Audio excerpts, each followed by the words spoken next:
I opened the door to my new house, and the smell of children's paint hit me. Bubblegum blue, giraffe wallpaper, twin cribs standing like a silent declaration. "Aren't you happy?" "I'm just helping you get ready for motherhood," my sister said, dangling a spare key I never gave her. The next morning, HR scheduled an urgent meeting, citing proof I was taking maternity leave. They were pulling me off my $80 million project. She wasn't just changing the wallpaper, she was rewriting my entire career. My name is Rhea Calder. I am 32 years old, and 1 week ago, I signed the papers for my first house on Alder Row. It wasn't a mansion, not one of the sprawling estates over in Graymarsh where my sister Mara orbited the wealthy, but it was mine. A 2-story colonial with black shutters and a maple tree out front that promised a blaze of glory in the fall. For 7 days, it had represented the culmination of a decade of relentless work, of 60-hour weeks managing the symphony of chaos at Ravelin Logistics. It was meant to be my sanctuary, the quiet foundation upon which the next phase of my life would be built. The air inside was supposed to smell of old wood and the future. Instead, the moment I pushed the door open, the cloying, chemical sweetness of cheap paint flooded my senses. Bubblegum blue. I stood frozen in the entryway, the scent clinging to the back of my throat like a bad memory. It was the smell of a declaration, an invasion. The hardwood floors I'd spent an hour admiring last week were covered in plastic sheeting, the edges curling up with dried paint drips. The living room was mostly untouched, but the scent was a trail leading me upstairs. I took the steps slowly, my hand gripping the banister. Each step was a beat in a drum roll of dread. The door to the master bedroom was ajar. I pushed it open. The California king I'd ordered was gone. The clean, minimalist lines I'd envisioned, a simple bed, a reading chair, a bookshelf, had been violently erased. In their place stood a world I did not recognize and had never asked for. The walls were a soft, cloying yellow, adorned with stenciled giraffes and smiling lions. 2 white cribs stood side by side against the far wall. Their wooden bars like prison cells for a life I hadn't chosen. A changing table, fully stocked with diapers and wipes, sat beneath the window.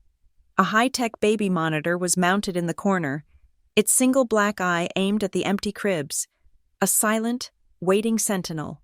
The air was thick with the dust of new particle board and the suffocating scent of powdered baby lotion. I backed out, my breath catching in my chest.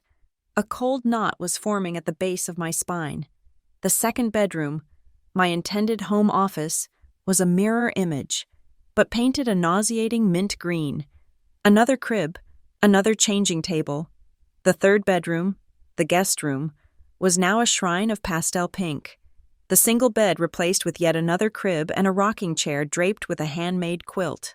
The walls, once a blank canvas for my own life, were now screaming a story that wasn't mine.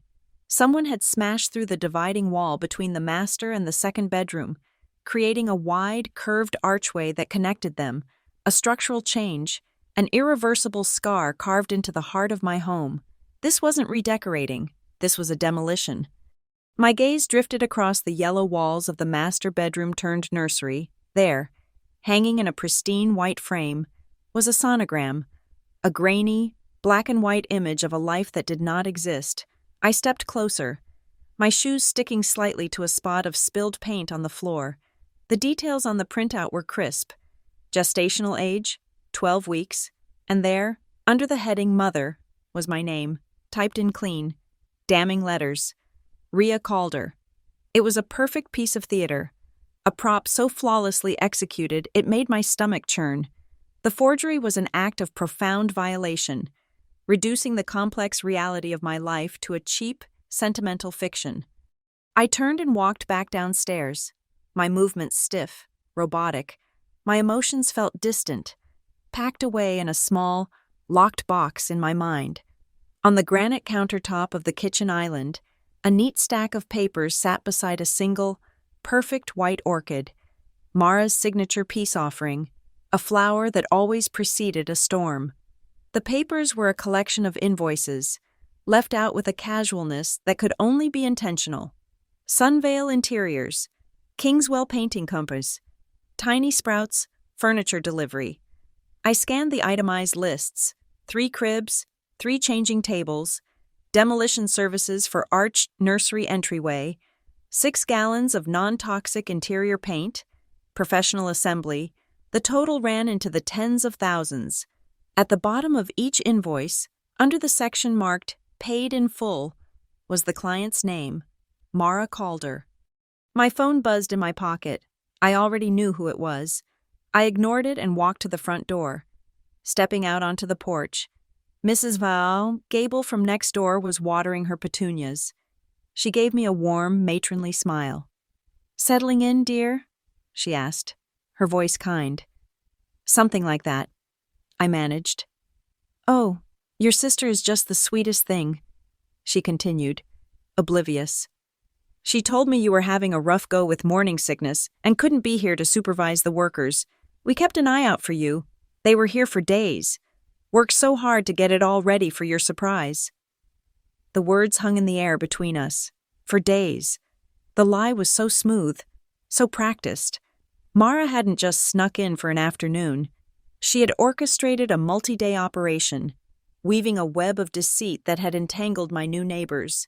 I gave Mrs. Gable a tight smile that felt like cracking porcelain and retreated back inside. I walked to the front door and slid my key into the lock. It wouldn't turn. I tried again, jiggling it, but it met solid resistance. The tumblers had been changed.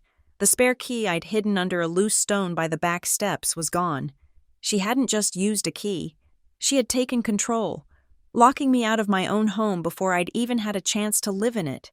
The realization landed like a block of ice in my gut. She had been here, living in my space, directing strangers through my rooms, sleeping in my house while I worked to pay for it. My phone buzzed again. This time, I looked. A text from Mara. "Don't thank me. You'll need these rooms soon enough." The winking emoji was a tiny digital smirk. It was a confession and a threat wrapped in the guise of sisterly affection. There was no rage, no shouting. The emotional part of my brain seemed to have shut down, replaced by a cold, humming clarity. I slipped the phone back into my pocket and pulled it out again, switching to the camera. I started in the entryway, documenting everything: the paint splatters on the plastic sheeting, the empty space where my console table should have been. I moved upstairs, my phone's camera shutter clicking in the silent rooms. I took wide shots of the nurseries, then close-ups, the brand name on the cribs, the untouched stack of diapers, the lens of the baby monitor, a dark, unblinking eye. I photographed the framed sonogram, making sure my name was perfectly legible. I went back to the kitchen and took high-resolution photos of each invoice, capturing Mara's name and the itemized list of her crimes. I documented the newly installed lock on the front door. Every photo was a bullet, every angle a line in an affidavit. I was no longer a homeowner. I was a crime scene investigator, and my home was the body. All feeling had compressed into a single, sharp point of focus at the base of my skull. Then I saw it, lying on the counter next to the invoices, almost hidden by the orchid. It was a heavy cardstock invitation, embossed with silver rattles and baby blocks. "You're invited to a baby shower for Rhea Calder." My breath hitched. Below the swirling script was a date and time. It was for the afternoon of the Ravelin Logistics quarterly board meeting. The meeting where I was scheduled to present the final logistics framework for the $80 million Harborway project, the culmination of my last 2 years of work, the project that would secure my promotion to head of operations. The timing wasn't a coincidence. It was a meticulously planned checkmate. This entire charade, the house, the nurseries, the fake sonogram, was a stage, and the final act was designed to dethrone me. My eyes scanned the room, the foreign territory of my own house. A stray pink ribbon, probably from a gift basket or a decorative flourish, was tied around the handle of a closet door. I walked over, untied it with steady fingers, and folded the silky fabric into a neat square. I slipped it into the pocket of my jacket. It was insignificant, a piece of trash. But in my mind, it was Exhibit A, the first piece of physical evidence in a war my sister had just declared. She had chosen the battleground. I would choose the weapons. Standing in the ruin of my new kitchen, the pink ribbon a small, silky square in my pocket, I felt the years collapse. The Calder family had always been a tidy affair on the surface, a carefully curated photograph. Our parents were gone before Mara finished high school, a car accident on a rain-slicked highway that left us with a modest insurance payout and a house that felt too big and too quiet. I was 20, already juggling a full course load and a job in the Ravelin warehouse. I became the de facto head of a two-person household. I handled the mortgage, the insurance, the tuition. I learned the precise hum of a freezer unit and the weight of a fully loaded pallet. My world became one of concrete realities, shipping manifests, payroll, and the bone-deep chill of a refrigerated loading dock at 3 a.m. Mara, 4 years my junior, handled the abstracts. While I was memorizing freight codes, she was discovering the dramatic arts. Our house became her stage. She lived in a world of creative projects, a series of ever-shifting passions that produced very little except dramatic monologues and hefty bills for supplies. There was the pottery phase, which left clay stains on the guest towels. The experimental film phase, which involved her friends turning our living room into a dystopian landscape using my bedsheets and a smoke machine. The bespoke jewelry phase, which ended with a blowtorch incident and a call to the fire department. Each project was announced with breathless enthusiasm and abandoned the moment it required sustained, unglamorous effort. I paid for the supplies, I cleaned up the mess, and I listened to her explain, with the unwavering conviction of a true artist, that her imagination was a form of labor, too. I remember one night, I came home after a 16-hour shift coordinating an emergency shipment of medical supplies. I was exhausted, my hands stiff with cold, smelling of diesel and cardboard. I found Mara in the kitchen, surrounded by swatches of expensive fabric. She was designing costumes for a play that had no script, no cast, and no venue. On the table was a past due notice from the electric company. I held it up. "This needs to be paid." Mara, she didn't look up from a piece of crimson velvet. "I'm in the middle of a creative breakthrough. Ria, the textures are speaking to me. Can't you feel the narrative?" I couldn't. I felt the narrative of the fluorescent lights in the warehouse and the threat of a dark house. I paid the bill online, the money coming from the overtime I'd earned. Mara's world was built on stories. Mine was built on the logistics that allowed her the luxury of telling them. As I climbed the ladder at Ravelin, the distance between our worlds grew. My success was tangible.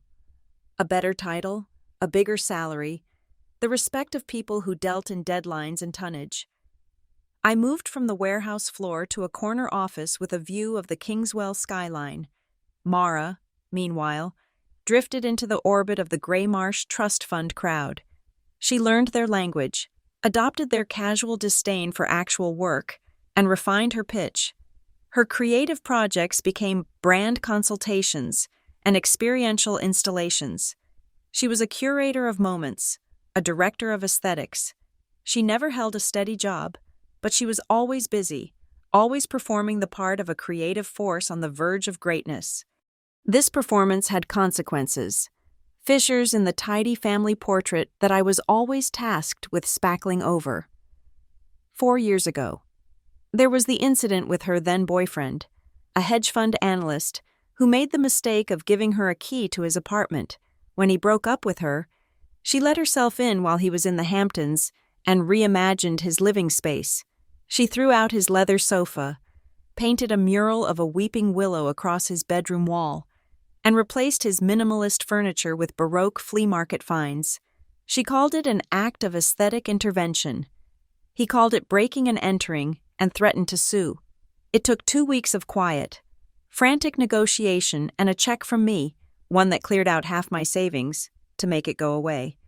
The family closed ranks, the story was buried, and Mara learned nothing except that I would always be there to clean up her masterpiece. After that, I laid down the law. I sat her down and presented her with a spreadsheet of her credit card debt, which I had just paid off. In exchange, I wanted a promise. "You stay out of my life. I told her, the words tasting like ash. My work, my home, my relationships, they are not your projects. They are not your stage. She'd agreed, tears welling in her eyes, a performer to the last. Of course, Ria. I would never. That promise, I now understood, came with an expiration date. Standing in my desecrated house, I pulled out my phone and scrolled back through my texts. The probing had started a few weeks ago. Subtle at first. Just saw the cutest baby store in Graymarsh. Made me think of you. Are you ever going to slow down and start a family? You're not getting any younger? To each? I gave a curt, dismissive reply. Not your business. Mara? I'd thought I was setting a boundary. I was actually giving her the inciting incident for her next production. My refusal to perform the role she'd envisioned for me, successful career woman softened by impending motherhood, was a narrative problem she'd decided to solve with a sledgehammer and a can of paint. My phone vibrated with an incoming message. It wasn't Mara. It was a name I hadn't seen in over a year. Evan Hargreave. My ex. We'd dated for 2 years, a relationship that had imploded under the weight of his ambition and my refusal to make myself smaller to accommodate it. He now worked at Ravelin, in a different department. We maintained a cool, professional distance. The text was short. Heard the good news. Congrats. I stared at the screen, the words blurring. What good news? I hadn't told anyone about the house except my lawyer. I hadn't spoken to Evan in months. How did he know anything? And what good news was he congratulating me on?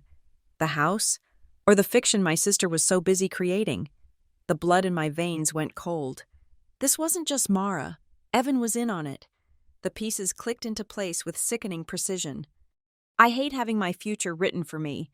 I've spent my entire adult life wresting control of my own narrative from the chaos left by our parents' death.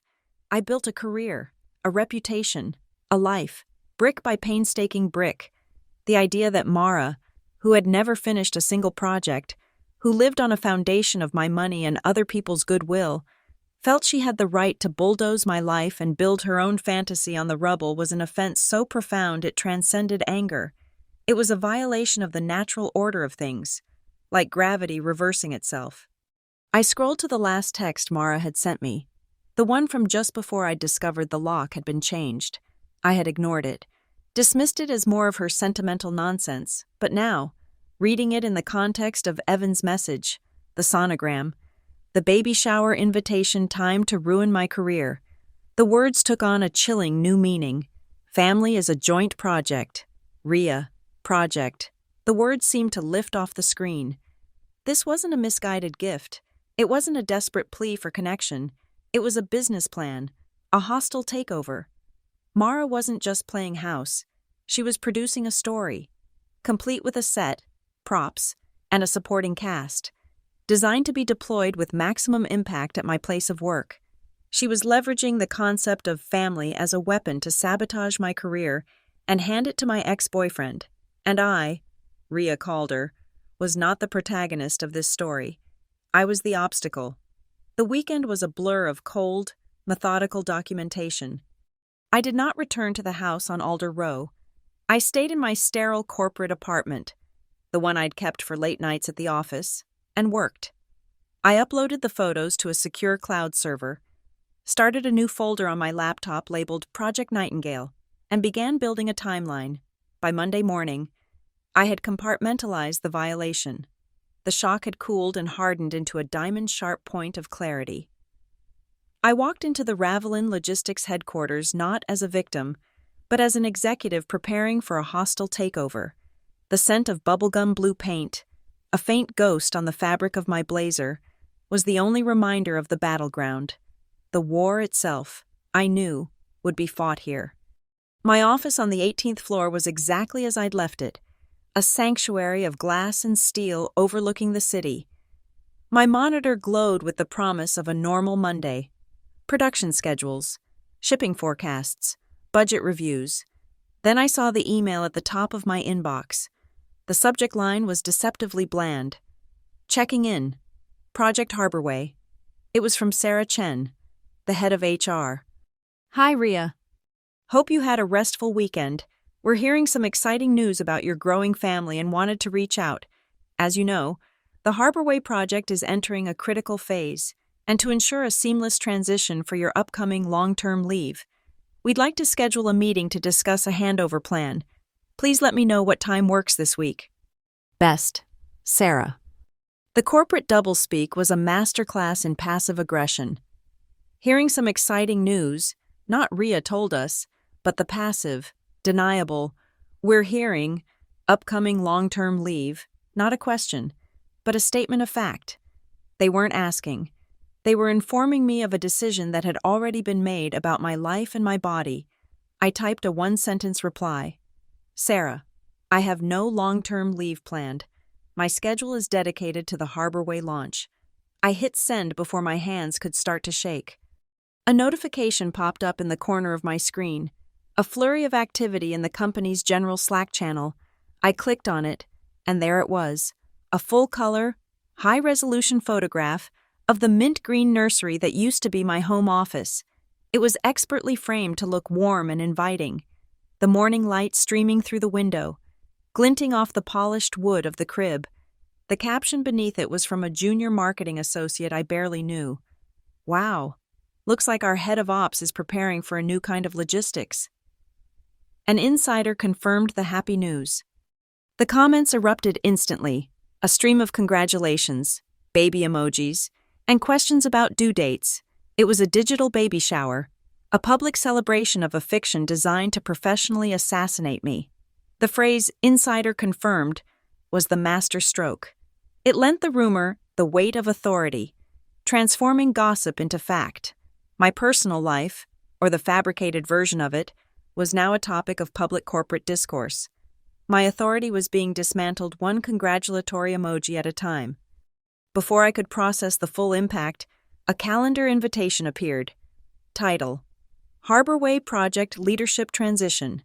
The organizer was Dane Loxley, our interim CTO, a man whose ambition was matched only by his mediocrity. He was a creature of pure corporate politics, always looking for an angle. The attendee list was small: Dane, Sarah from HR, and Evan Hargreave. My stomach tightened. They weren't just discussing a handover. They were holding the succession ceremony. I bypassed Sarah and walked directly to Dane's office.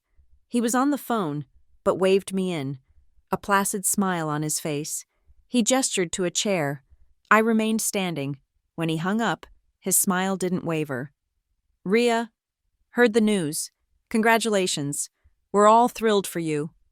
There is no news, Dane, and I'm declining your meeting invitation. Now, Rhea, let's not be hasty. The board is concerned about stability.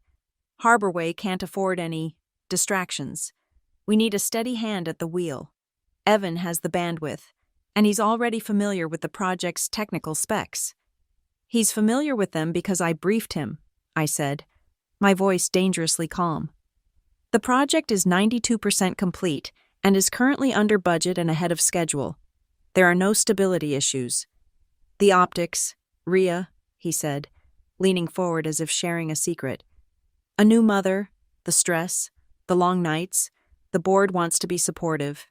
Giving you this time is a gift. It was a threat wrapped in the language of benevolence. He was using the specter of my gender, of my potential motherhood, as a weapon. He was telling me my body was a liability. My next stop was HR. Sarah's office was decorated with inspirational posters about teamwork and integrity. She offered me a seat and a bottle of water. I ignored both. Sarah, I need to know the basis for the email you sent this morning and the rumors you are allowing to circulate on official company channels. She adopted a look of practiced sympathy. Rhea, we're just responding to information we've received. Several concerned parties have noted the preparations. What concerned parties? What information? I'm asking for the evidence you're using to justify reassigning the most critical project in this company. She shifted uncomfortably. Well, some stakeholders have seen your home. The pictures are quite convincing. We have to act on the information we have to protect the company's interests. Stakeholders, a meaningless catch-all term designed to obscure. Was it my neighbors? Or was the stakeholder my own sister? feeding them a carefully crafted narrative. The vagueness was the strategy. They didn't need facts. They had a story. And a story was more powerful. I received a call from Eleanor Vance, our general counsel. As soon as I got back to my desk, Eleanor was sharp, pragmatic, and had been with the company for 20 years. "I've been looped in," she said, her voice devoid of emotion. "Walk me through it from your side." I gave her the facts, stripped of all emotion. The house, my sister, the unauthorized renovations, the lack of any pregnancy, the timing. She was silent for a long moment. "This is a mess. Rhea, legally, they can't reassign you based on a pregnancy, real or imagined. That's a clear discrimination suit. But," she sighed, and the weariness in that one sound told me everything. "They won't say it's because of a pregnancy. They'll say it's about perceived risk. They'll talk about your focus, about ensuring leadership continuity. If there is even a hint of a conflict between your personal plans and the project's needs, the board will always choose what they perceive as the path of greatest stability. It's not about what's true, it's about what's defensible in a shareholder meeting." The message was clear. I was on my own. The company would protect itself, not me. I walked to the primary project room for Harborway, a glass-walled space where my team and I had spent thousands of hours. On the main whiteboard was the 12-week launch schedule I had built. My name was at the top, but now it was covered, bright red. Rectangular stickers had been plastered over every key milestone I was supposed to lead. In stark black letters, each sticker read, "Risk, owner reassignment pending, my name, my work, my authority, redacted, erased from the official record." The final blow came in the early afternoon. A forwarded email that landed in my inbox from a sympathetic VP in the European division. The original sender was anonymous, a ghost address. The recipient list was every vice president in the company. The subject, "Concerns regarding Harborway leadership." The body of the email was brutally concise. "It has become clear that the head of operations is no longer fully focused on the Harborway launch. Personal priorities have shifted, creating unacceptable risk for the project's final phase. The board needs to act decisively to protect shareholder value." It was a poison dart, aimed directly at the heart of my reputation. A cold suspicion bloomed in my mind. The invasion of my home felt eerily similar to the methodical infiltration of my career. On a hunch, I opened the company's security portal and accessed the badge entry logs for the 18th floor. I filtered for the past weekend.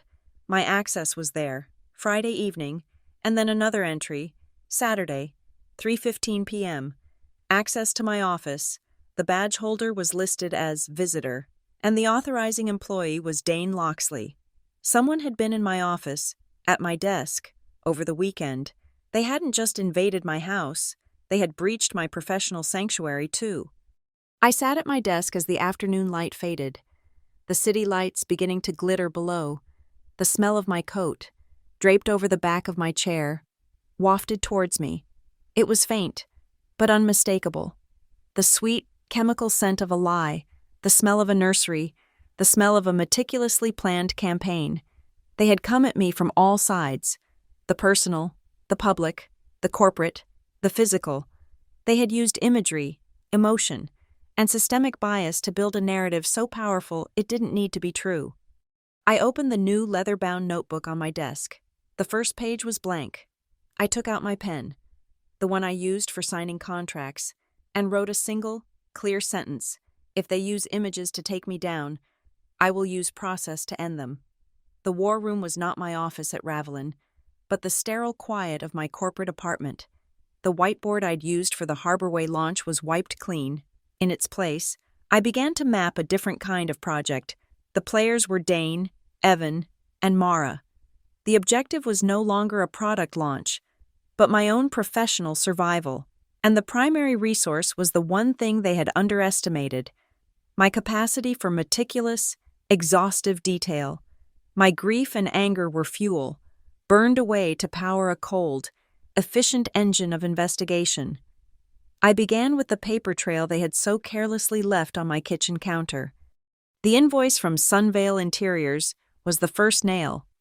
The company had a sleek, generic website filled with stock photos of happy families in sun-drenched living rooms. The address listed was a PEO box in a neighboring town, a dead end, but a business license is a public record. I spent 2 hours navigating the state's labyrinthine online business registry, my fingers flying across the keyboard. Sunvale Interiors, LLC was registered 6 months ago. The listed agent was a generic incorporation service, but the articles of organization listed a parent company, E.H. Development Group. I ran a search on the parent company. The sole proprietor and registered owner was listed in crisp, undeniable print, Evan Hargreave. It was a shell, designed to provide a layer of plausible deniability. Evan hadn't just consulted on this, he had built the Trojan horse himself. The next nail was the city of Kingswell. All structural modifications require a building permit. Demolishing a wall, even a non-load-bearing one, and creating an archway is not a cosmetic change. I logged into the Kingswell City Planning portal and searched the public records for any permits issued for my address on Alder Row in the last month. The result came back in seconds. No records found. The work was illegal, not just a breach of my trust, but a violation of municipal code. Sunvale Interiors, Evan's company, had performed unlicensed, unpermitted structural work inside my home. I thought about the missing doorbell camera. They had been smart enough to remove the most obvious source of evidence, but they weren't smart enough to consider the invisible ones. I called my internet service provider, my voice a mask of calm concern. I told them I suspected an unauthorized user on my network and needed to review the connection logs for the past week for security purposes. After 20 minutes of verification questions, the support agent emailed me a file.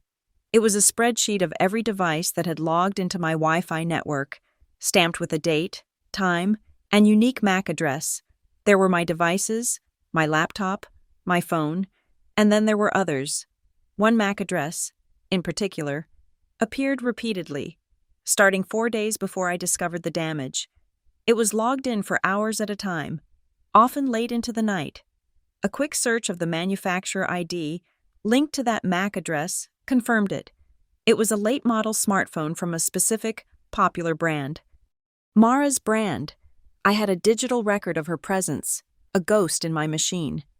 The connection between Mara and Evan was clear, but I needed to understand the architecture of their conspiracy. What were the terms of their agreement? The answer, I suspected, was in the cloud. Mara was notoriously careless with her digital life. Years ago, I had set up a shared family cloud storage account for her to back up her creative portfolio. She rarely used it, but I still had the password. I logged in. The drive was a chaotic mess of half-finished graphic designs and dramatic selfies, but in a folder labeled Active Projects, I found it.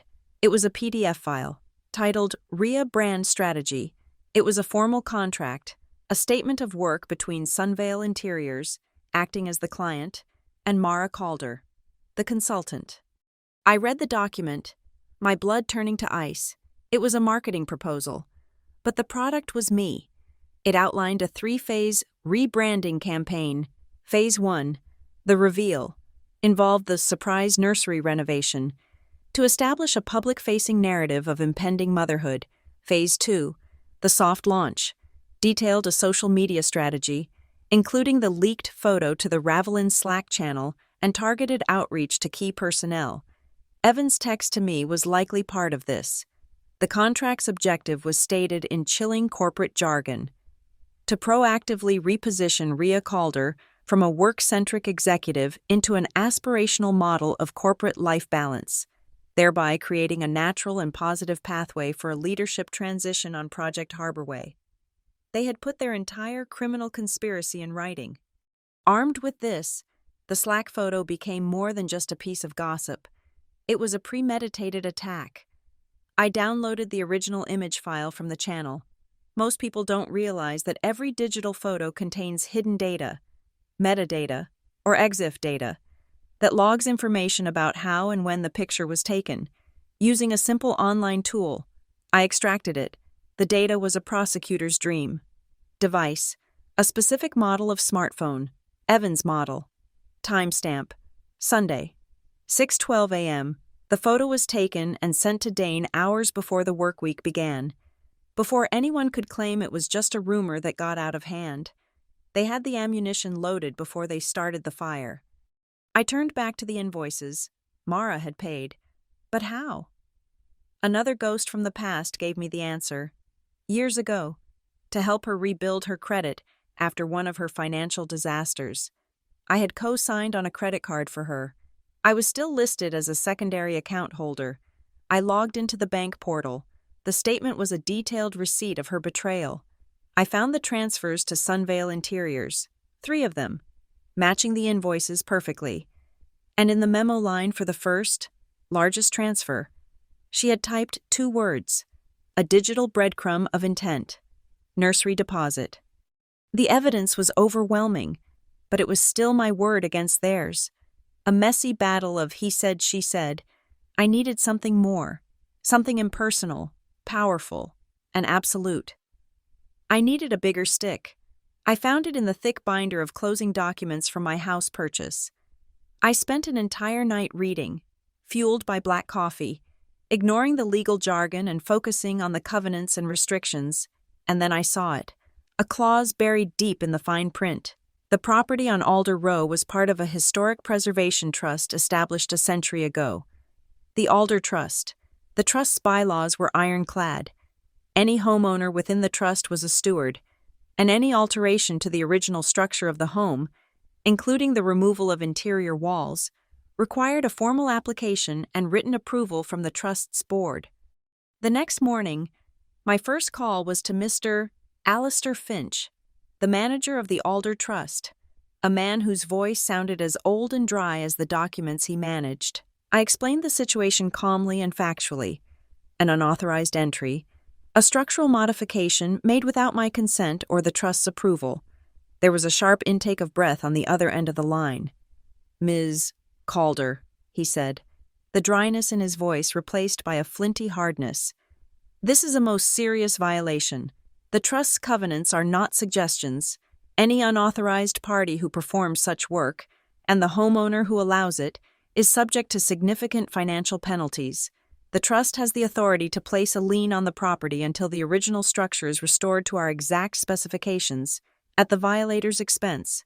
Furthermore, he paused, any unauthorized entry and alteration constitutes grounds for civil prosecution, which the trust will pursue vigorously to protect the integrity of the district. We do not tolerate this. It was the most beautiful thing I had ever heard. This was no longer a family dispute. I had an institutional ally, one with deep pockets and 100 years of legal precedent on its side. That evening, I assembled my case. I printed every document. The corporate registry filings for Sunvale Interiors, the blank permit page from the city website, the ISP logs with Mara's MAC address, highlighted, the full RIA brand strategy contract, the metadata report from the Slack photo, the bank statements showing the money transfers. I placed each piece of evidence into a clear plastic sleeve. I compiled them all into a thick black binder. On the spine, I printed a simple, elegant label. On the cover page, I typed a title for my own project, my counter-proposal to theirs. Optics vs. Operations. I opened my desk drawer and took out the small, folded square of pink ribbon I had taken from the house. It felt flimsy and trivial in my hand, a symbol of the soft, sentimental fiction they had tried to build around me.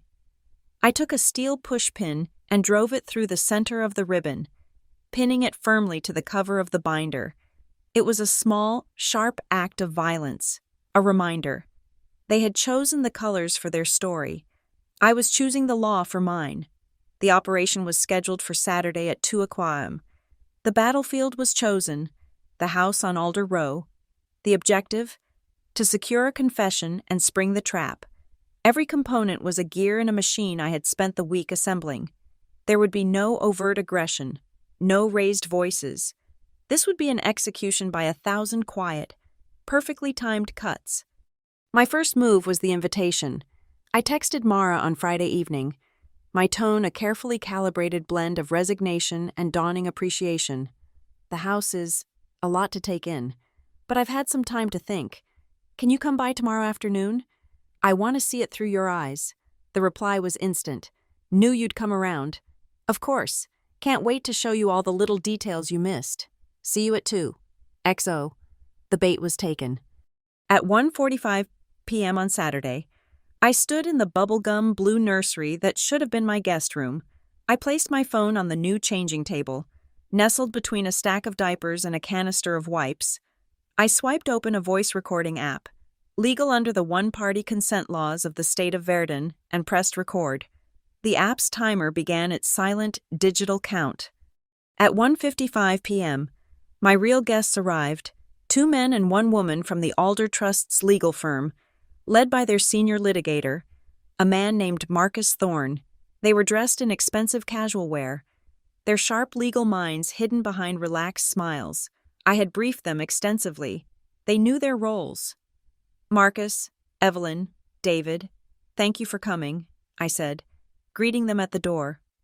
Mara should be here any minute. Just remember, you're old friends from college, here to celebrate the new house.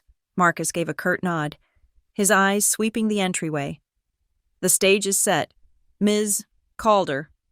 They settled into the living room, making small talk, the perfect picture of a weekend gathering. At precisely 2:00 p.m., Mara's white convertible pulled into the driveway. She breezed in, carrying a ridiculously large bouquet of lilies, the scent of which immediately clashed with the lingering smell of paint.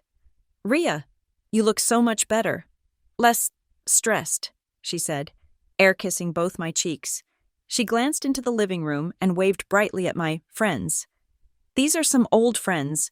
Just popped by to say, congratulations," I said smoothly. Mara gave them a dazzling smile, the kind she reserved for potential investors in her many projects.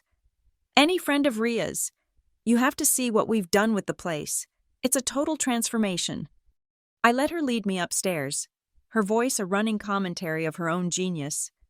"See? The archway creates such a beautiful flow. It's all about creating an open, nurturing environment." I played my part, my voice laced with a feigned, dawning wonder. I don't understand how you thought of all this. Mara, it's a complete strategy." This was the cue she was waiting for. She preened, her hand stroking the rail of a crib. "It's not just about paint colors, Ria. It's about branding. Your brand. Right now, you're seen as this machine, efficient, cold, always running the numbers. But that's not a sustainable image for a woman in leadership, not if you want to get to the very top. The board wants to see softness. They want to see life balance. I wasn't just giving you a nursery, I was giving you a new narrative." She was confessing, singing her strategy into the microphone of my phone. "The idea of positioning me as a leader about to become a mother, you think that will help with the board?" I asked, my voice a whisper of manufactured awe. "Help?" She laughed, a light, tinkling sound that grated on my nerves. "Ria, it will seal the deal. Dane and Evan see it. It makes the transition on Harbor Way feel natural, like they're helping you, not demoting you. It gives them the perfect optics." My role in this theater required me to gather more than just her confession. I needed the corporate link, the proof that this was a coordinated attack. My ally was a senior data analyst at Ravelin named Kenji, a quiet man I had promoted twice and who valued loyalty and data integrity above all else. He had spent the last 2 days combing through the company's digital archives. On Friday, he had sent me a password-protected file. It contained the complete Slack log from the general channel, with the IP address of the user who posted the nursery photo traced back to a location in Greymarsh. It included the official project reassignment request submitted by Dane Loxley, time-stamped for Monday at 9:05 a.m., a mere hour after the photo was posted. The request formally proposed Evan Hargreave as the new project lead for Harbor Way. The most damning piece of evidence came from the baby shower invitation. Mara had used a popular Evite service. I had simply gone to the site, entered her email address, and clicked Forgot Password. The security question was, "What was the name of your first pet?" The answer was Dramatica, a ridiculous name I had chosen for her hamster when we were children. I reset her password and logged in. There, on the guest management page, was the list of invitees. It was a who's who of my professional demise. Dane Loxley, Evan Hargreave, Sarah from HR, and one other member of her team. The RSVP list showed them all as attending. Downstairs, I led Mara to the kitchen island, where I had a tray of tea and cookies set out. My laptop was closed, connected to a small projector aimed at the blank wall opposite the island. "It was a brilliant collaboration, then," I said, pouring her a cup of chamomile tea. The word hung in the air. Collaboration. "Exactly," she said, beaming. "Evan was instrumental. His company handled the logistics, and I handled the creative direction. We make a great team." That was my cue. I picked up the remote and turned on the projector. The wall flickered to life, displaying in sharp, undeniable black and white the first page of the RIA brand strategy contract between Sunvale Interiors and Mara Calder. Her signature was a flamboyant, loopy scrawl at the bottom. Mara froze, the teacup halfway to her lips. Her smile faltered. What is this?" "This," I said, my voice even, "is our collaboration, the one you put in writing." She stared at the document, her face paling. The list of deliverables, the phases of the campaign, the objective of repositioning me for a natural leadership transition. It was all there. She opened her mouth to speak, to spin, to create a new story to explain away the old one, but she never got the chance. She was searching for a line, a justification, and in her panic, she gave me the one I wanted most. "You don't get it, Ria," she stammered, her voice rising. "I was doing this for you, so you could have a life. You'll thank me when you're not running a warehouse like a machine anymore." The words, dripping with a venomous pity, were a perfect encapsulation of her motive. They hung in the silent room, recorded for posterity. At that exact moment, the doorbell rang. It was a sharp, official sound. Mara jumped, startled. She looked at me, then at the lawyers in the living room, a flicker of genuine fear in her eyes.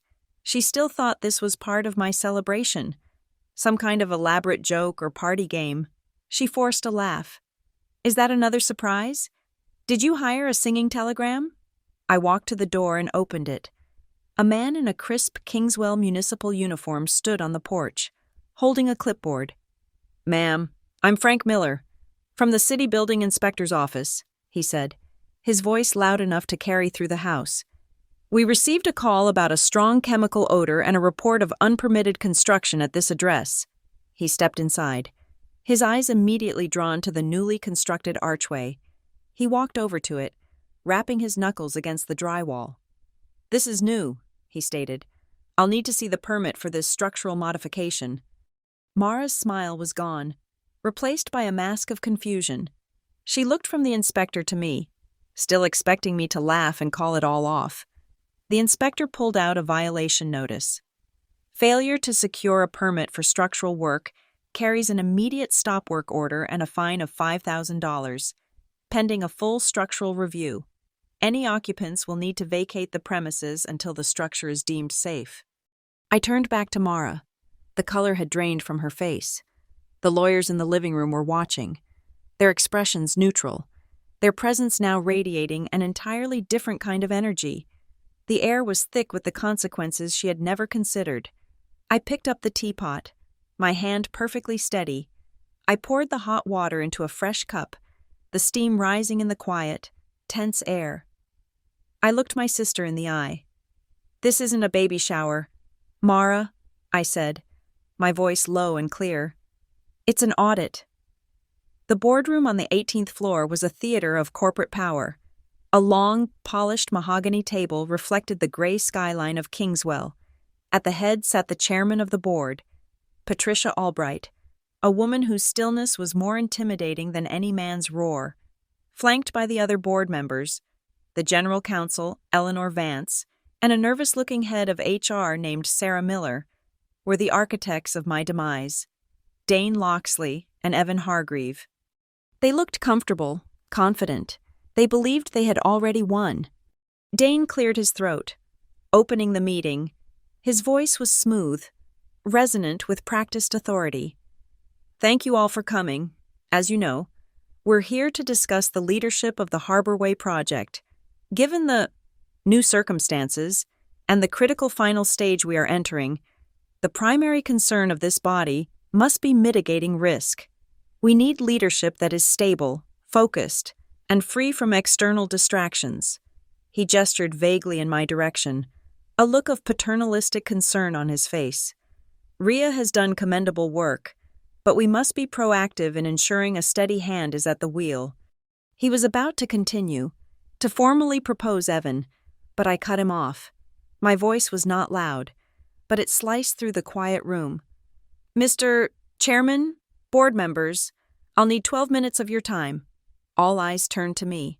Dane looked momentarily flustered. Patricia Albright simply raised a single, perfectly sculpted eyebrow. You have 10, Ms. Calder. I'll be efficient, I said.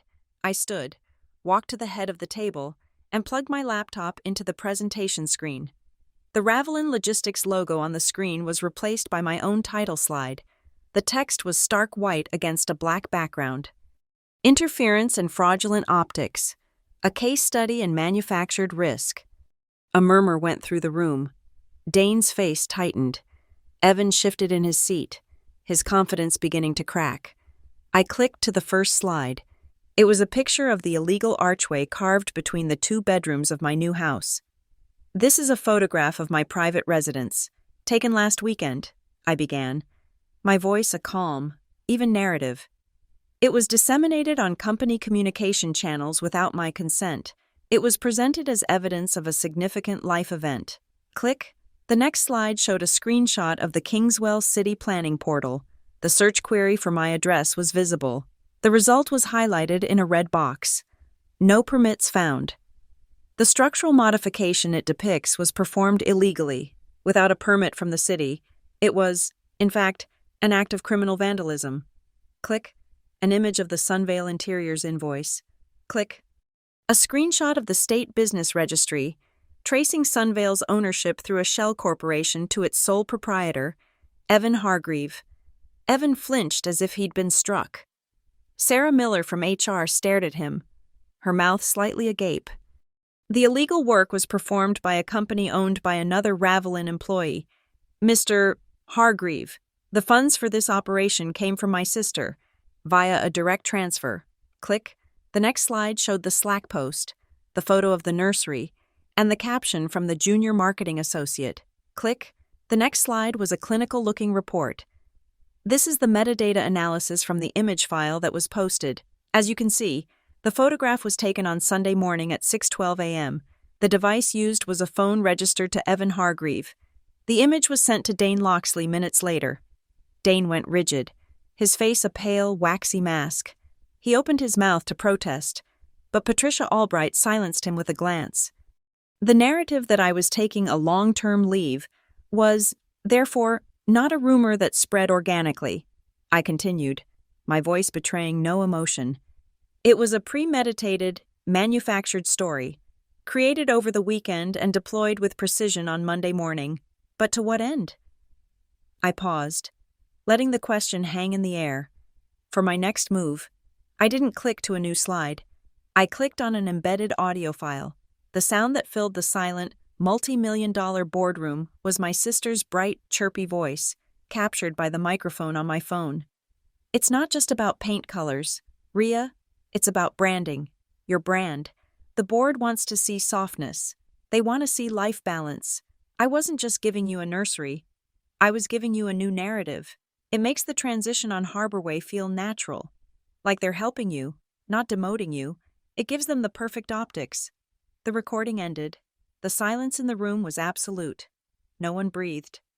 The raw, artless confession of the conspiracy, in the conspirator's own voice, was more damning than any document. I let the silence sit for a full 5 seconds before I advanced to the next slide. It was a screenshot of an email. its header and timestamp clearly visible. It was from Dane Loxley to Evan Hargreave. Sent the previous Friday.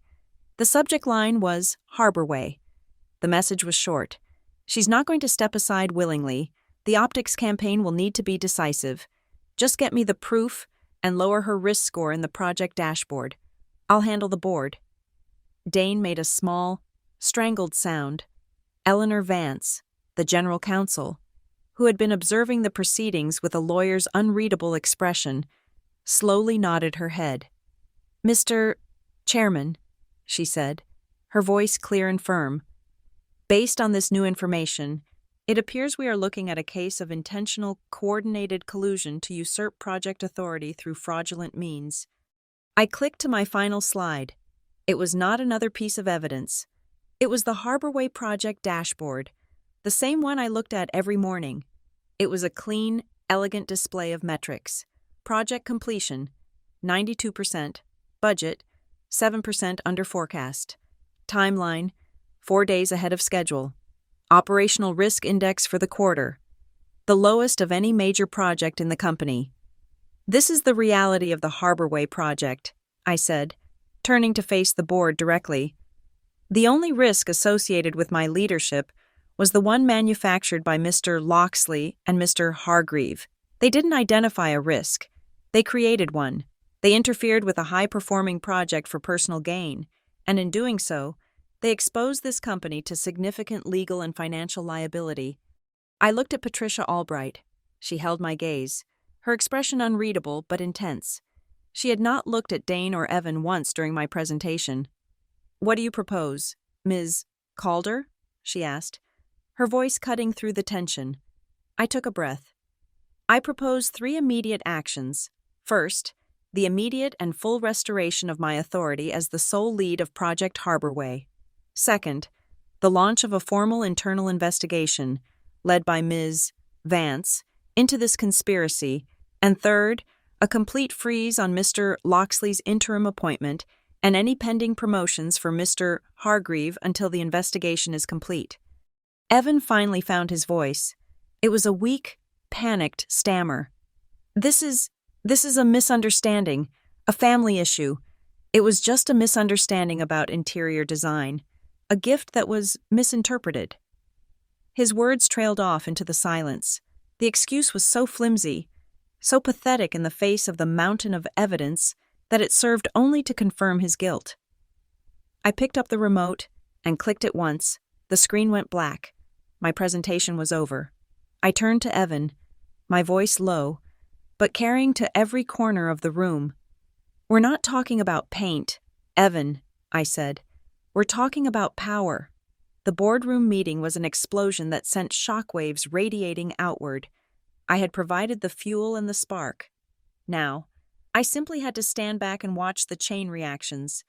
The battle for my career was won, but the campaign to reclaim my property had just begun. I stepped away from the drama at Ravelin, leaving the internal investigation in Eleanor Vance's capable hands, and turned my full attention to the house on Alder Row. It was no longer a home, it was Exhibit A. The first consequence was public and unavoidable.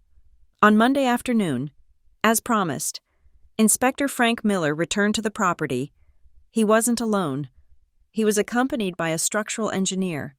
After a thorough inspection, a large, garish red placard was affixed to my new front door. The text was printed in thick, severe block letters that were visible from the street. Unauthorized construction, unlawful to occupy, violation of Kingswell Municipal Code, 11.3a. The sign transformed my house from a private residence into a public statement of transgression. It was a bright red flag marking the scene of the crime. The next shockwave was delivered via courier from the offices of the Alder Trust. Mr. Alistair Finch had moved with the swift, merciless efficiency of a man defending a century of legal precedent. The letter I received was a masterpiece of legal retribution. It formally invoked Clause 14 of the Trust's bylaws, breach of covenant by unauthorized structural alteration. It stated that the Trust was now levying a fine against the responsible parties, who had been clearly identified as Mara Calder and Sunvale Interiors, equal to 3 times the estimated cost of full restoration. Furthermore, it stated that the trust would be filing for a lien against Sunvale Interiors and pursuing separate civil charges against both parties for damages to the historic integrity of the property. Attached was an itemized invoice for the trust's legal fees up to that point, with a note that all future costs would be added to the final sum. The numbers were cold, precise, and devastating. The ripples continued to spread. I received a registered letter from my homeowner's insurance company. They had been notified by the city of the illegal construction. The letter was a formal denial of coverage for any and all damages related to the unauthorized work. The policy, they explained in dense but clear language, was voided in any instance of willful and unpermitted modification by the homeowner or their agents. By acting as my self-proclaimed agent, Mara had effectively stripped my home of its financial safety net. The full, crushing weight of the liability now fell squarely on her and her co-conspirator. The city's action also triggered an automatic review of Sunvale Interiors' business license, Evans Shell Company. The instrument he had used to attack me was now under official investigation for performing illegal construction in a historic district. With the official mechanisms of the city and the trust now in motion, it was time to deploy my own. My personal lawyer drafted and dispatched formal notices of civil action to Mara and to Sunvale Interiors' registered P.O. box. These were not vague threats. They were precise declarations of intent. The notices detailed my intent to sue for trespassing, property damage, and conspiracy. Attached to each notice was a curated selection of the evidence. The ISP logs, showing Mara's phone connected to my Wi-Fi on multiple dates, and a sworn affidavit from a locksmith confirming that the front door lock had been illegally changed without the owner's consent. We were letting them know that we could not only prove their crime, but that we could place them at the scene. More evidence surfaced. My neighbor, Mrs. Gable, who had been horrified to learn of the deception, had called me. Her front porch security camera, a new high-definition model, had a perfect view of my driveway. She provided me with the files. The footage was a time-lapsed record of the entire operation, the arrival of the painter's van, the multiple visits from a white convertible I recognized as Mara's, and, most damningly, the delivery of the nursery furniture. The truck was from a generic local company, but a quick zoom on the footage revealed the license plate. I ran the plate through a public database. The vehicle was registered not to the furniture company, but to a separate LLC. The name of the LLC was Hargreave Commercial Leasing. It was one of Evans' other companies. He hadn't even bothered to properly cover his tracks. While the city and the trust were dismantling their operation, Eleanor Vance was methodically fortifying my position at Ravelin. A formal memorandum, authored by her and distributed by the chairman's office, was sent to the entire executive team, including HR. It was a masterfully worded document that never mentioned my name, but its message was unmistakable. It served as a procedural reminder that any employment decisions, including project assignments and promotions, based on an employee's perceived or rumored personal life, family status, or potential for taking protected leave, were in direct violation of both company policy and federal law. It stated that such actions would be considered discriminatory and would be dealt with severely. The maternity optics angle was officially dead. The final phase was the restoration. I hired a specialized crew, the best in Kingswell, who were experts in historical restorations. They arrived with blueprints from the city archive and began the slow, methodical work of erasing Mara's vision. The illegal archway was the first to go. The curved drywall torn out and replaced with a clean, solid wall, restoring the 2 bedrooms to their original, separate states. The floors were protected, and the walls were stripped of their cloying pastel colors, sanded, primed, and repainted in a clean, neutral white. Every invoice for the labor, the materials, and the disposal of the debris was sent directly from the restoration company to the Alder Trust's legal firm, who then forwarded them to Mara and Sunvale Interiors for immediate payment.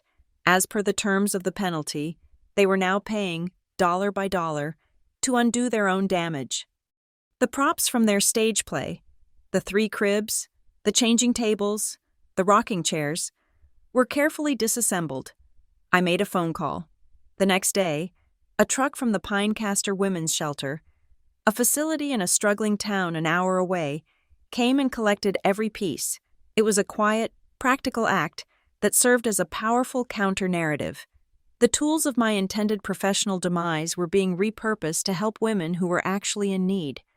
The red placard on the door of a house on Alder Row did not go unnoticed. A reporter from the Kingswell local newspaper called me, asking for a comment on the stop work order and the unusual circumstances. I kept my response brief and clinical. The matter is being handled by the proper authorities. You'll have to ask the city inspector's office for any official comment. I was not a character in a local drama. I was a citizen deferring to the rule of law. A week later, the work was finished. The house was a blank canvas again, smelling of fresh paint and new beginnings. A locksmith installed a new, high-security deadbolt. He handed me the 2 new keys. I walked to the front door, the red placard now gone, replaced by a final inspection notice signed by Inspector Miller. I slid the new key into the new lock. It turned smoothly, the bolt clicking into place with a solid, definitive sound. It was the sound of a case file being closed, the sound of a fortress being secured. With the initial legal salvos fired, the silence from Mara and Evan was heavy and tactical. They were cornered, wounded animals, which I knew was when they were most dangerous. They had lost the element of surprise, so now they would resort to the weapons they had left: emotional manipulation and manufactured sympathy. Mara's opening move arrived not as a text, but as a long, rambling email that landed in my inbox late one night. The subject line was simply, "Rhea." The email itself was a masterwork of performative sorrow. It was filled with fragmented memories of our childhood, poetic descriptions of her own creative sensitivities, and paragraphs of tear-stained prose about her profound, misunderstood love for me. It was a gish gallop of emotional appeals, designed to exhaust and confuse, but buried in the middle of a particularly overwrought paragraph was the true point of the message, the blade hidden in the bouquet of wilting excuses. "I know you're angry, but I was only trying to give you the happiness you were afraid to build for yourself. Evan told me everything. He told me how much you once wanted a family, how you talked about having children before the job took over your whole life. He said you just needed a push, a little help to see what was really important. I was only trying to help you get back to the person you used to be." The words were a calculated poison.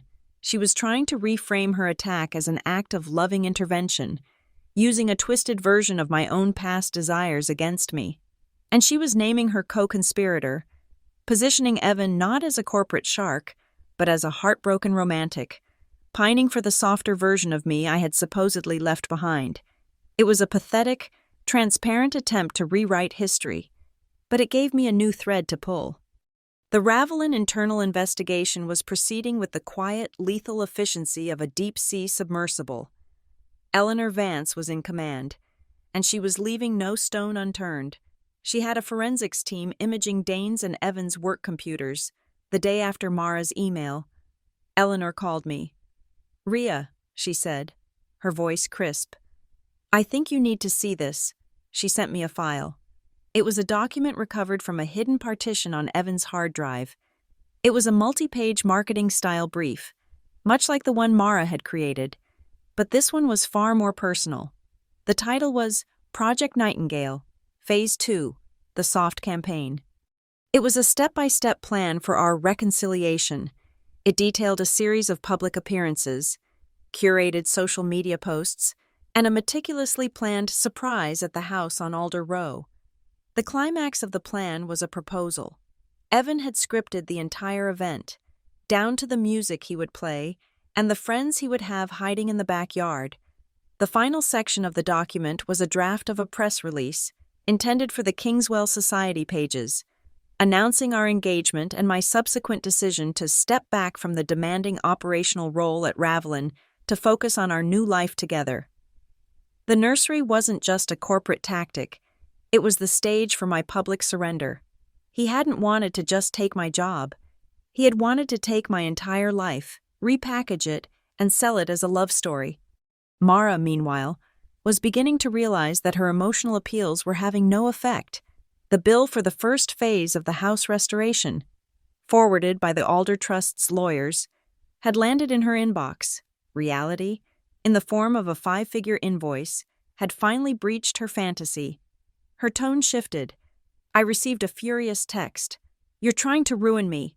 I'm going to sue you for public humiliation and emotional distress." My lawyer handled the reply. A single, calm email was sent to the lawyer she had been forced to hire. "Ms. Calder is welcome to pursue any legal action she sees fit. Please be advised that any such action will be met with a full countersuit and all evidence, including the audio recording of your client confessing to the conspiracy, the illegal construction permits, and the fraudulent branding contract, will be submitted as evidence in open court." The threat of a lawsuit vanished. Then, Evan tried his move. He called, his voice strained and desperate. He wanted to meet, to explain everything. I agreed. I chose a busy cafe downtown for the meeting, a place with high ceilings and terrible acoustics, where a private conversation was impossible. I arrived early and chose a small table in the center of the room. When he arrived, he looked haggard. He was holding a small, velvet ring box. It was almost comical in its predictability.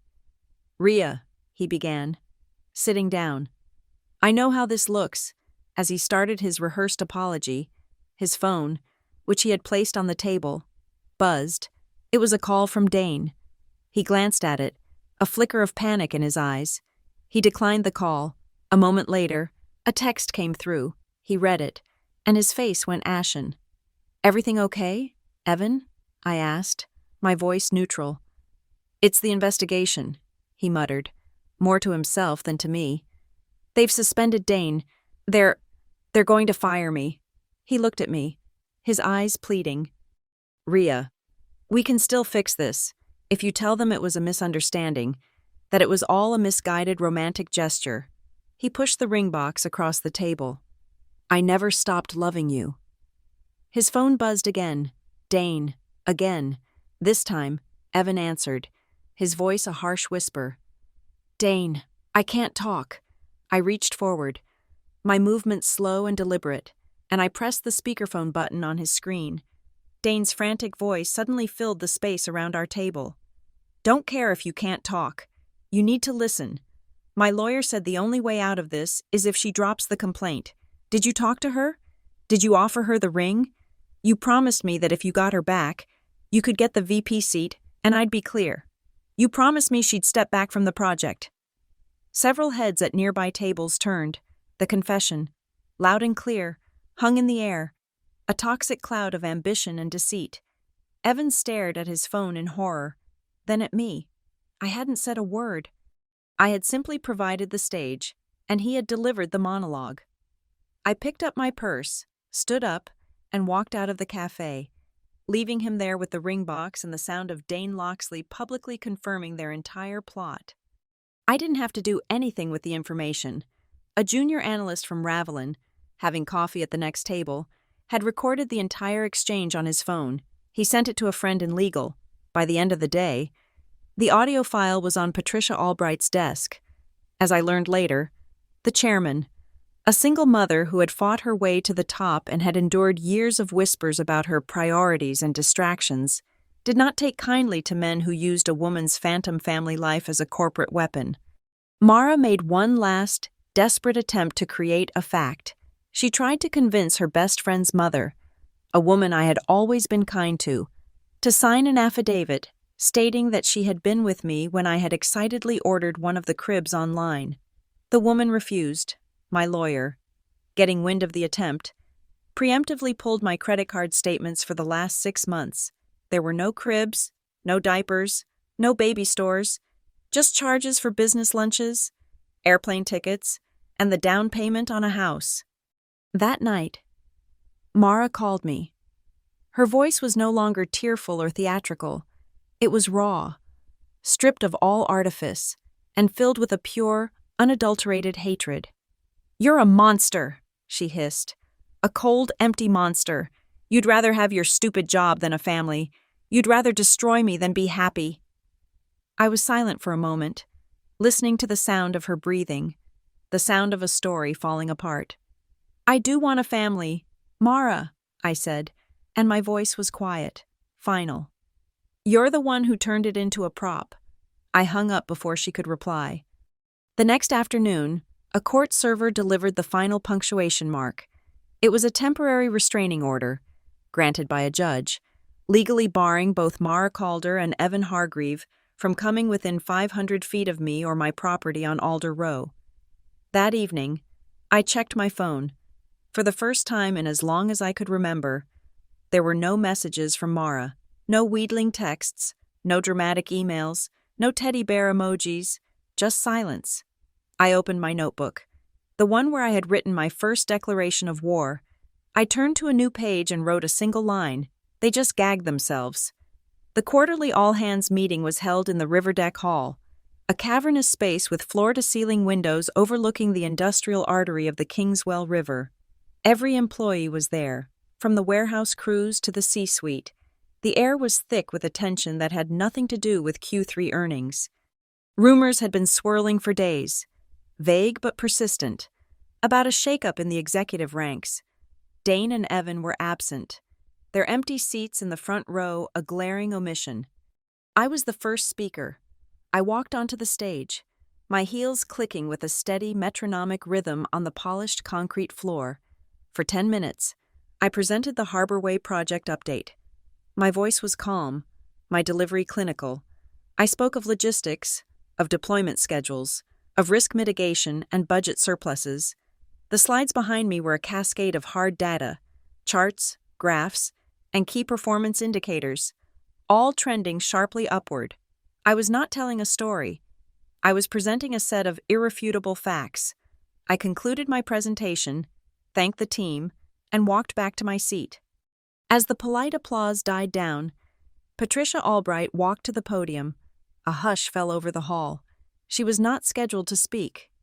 "Thank you, Rhea," she said, her voice amplified by the microphone, clear and cold as ice.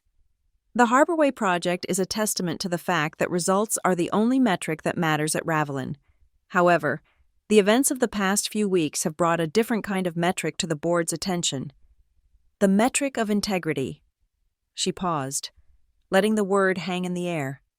The board recently concluded a full internal investigation into a matter of extreme gravity. I have asked our general counsel, Eleanor Vance, to present the findings. Eleanor walked onto the stage, her expression grim. She carried no notes. The massive screen behind her, which moments before had shown my project data, flickered to life. The first image was the Rhea brand strategy contract, signed by Mara Calder. "The investigation has concluded," Eleanor began, her voice ringing with legal finality, "that a coordinated effort was made by 2 senior employees and an outside party to fraudulently manufacture a pretext for the removal of a project lead for their own personal and professional gain." A collective gasp went through the auditorium. The screen changed, displaying the email from Dane to Evan. "Just get me the proof and lower her risk score. I'll handle the board."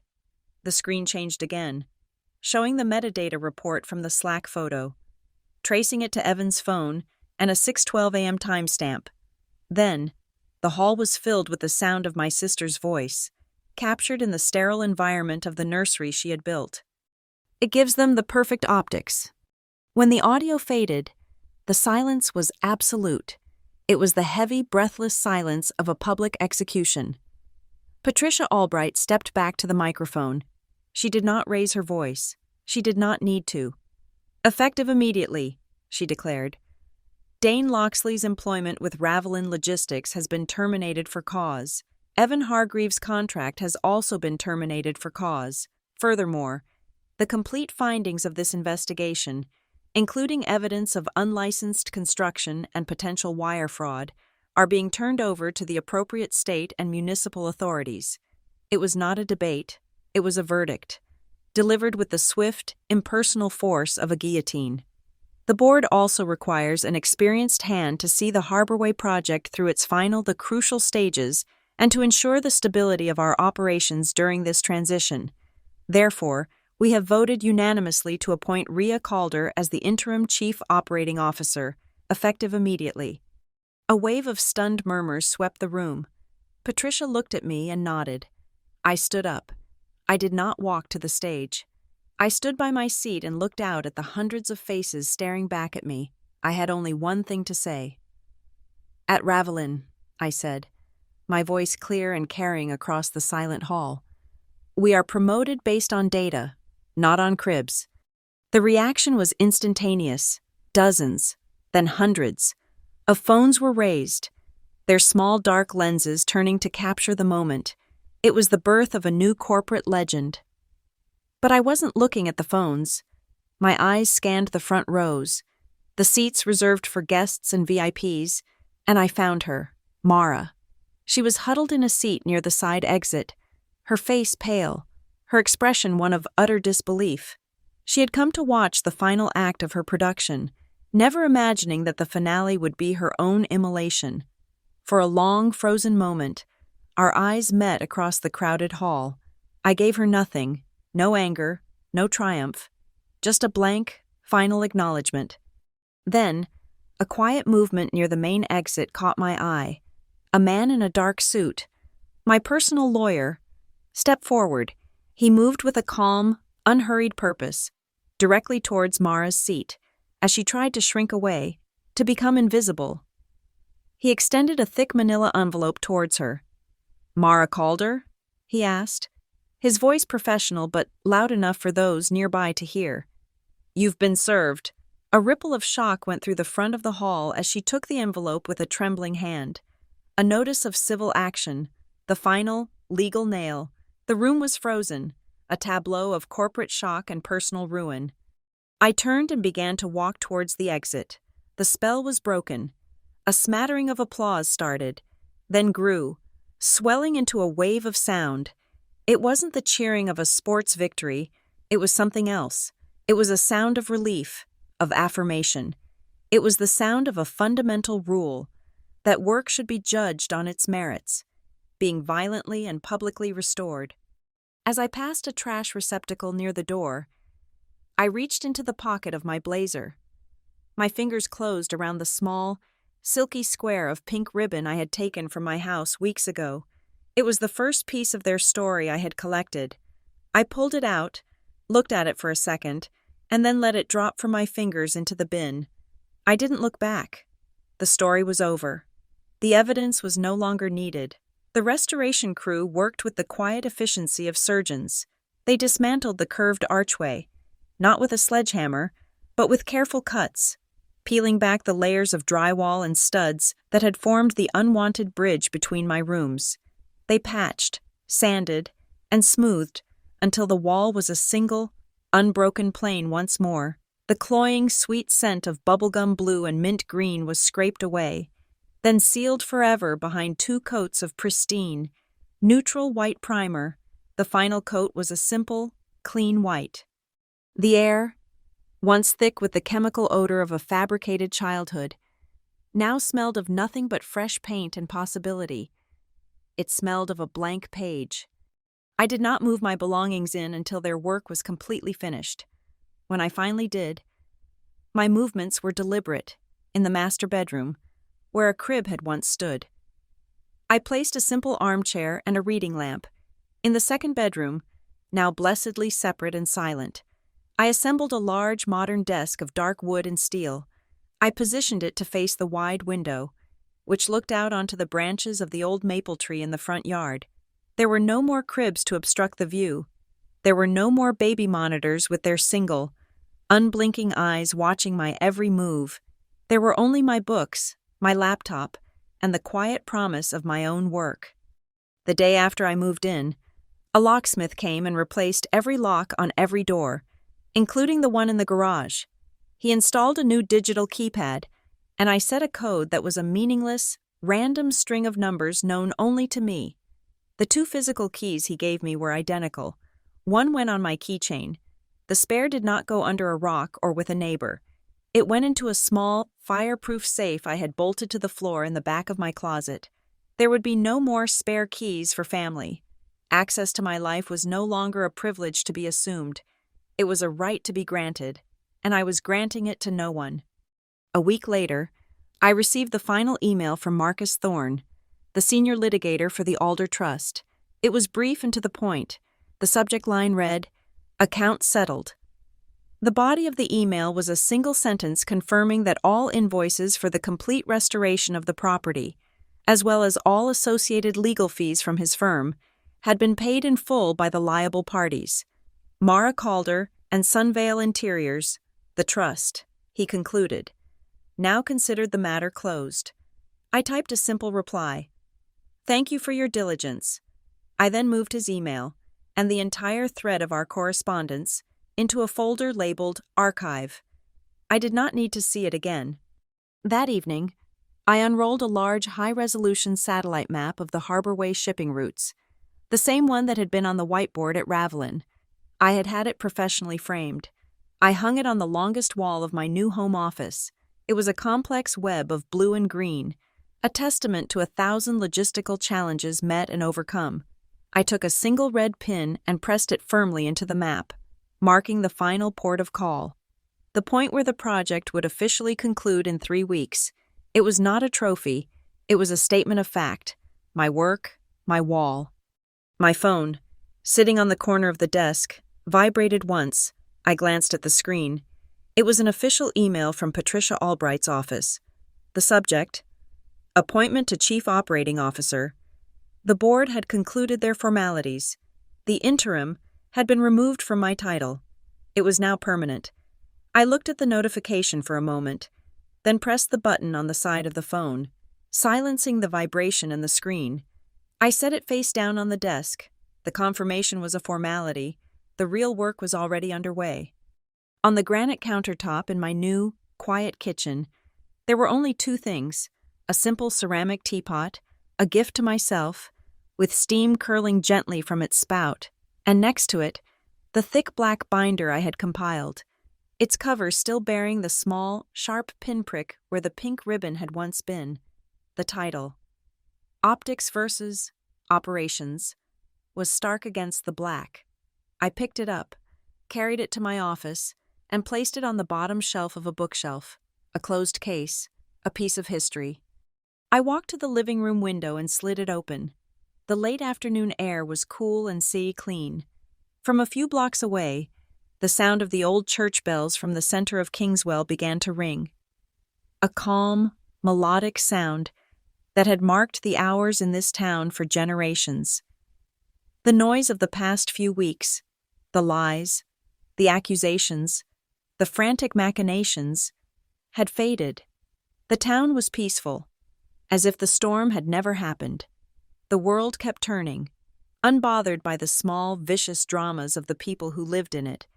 I stood there for a long time, just breathing. Then, I spoke, the words a quiet whisper, meant for no one but myself and the empty, clean-smelling rooms around me. My house, my career, my story. I turned from the window and walked out of the room, pulling the door gently shut behind me. The latch clicked into place. The end. Thank you so much for listening to my story. I'd love to connect with all of you. So please comment below and let me know where in the world you're listening from. Share your thoughts on Ria's journey in the comments as well. If you enjoyed this, please subscribe to the channel, like the video, and consider giving your support by hitting the hype button to help this story be heard by more people.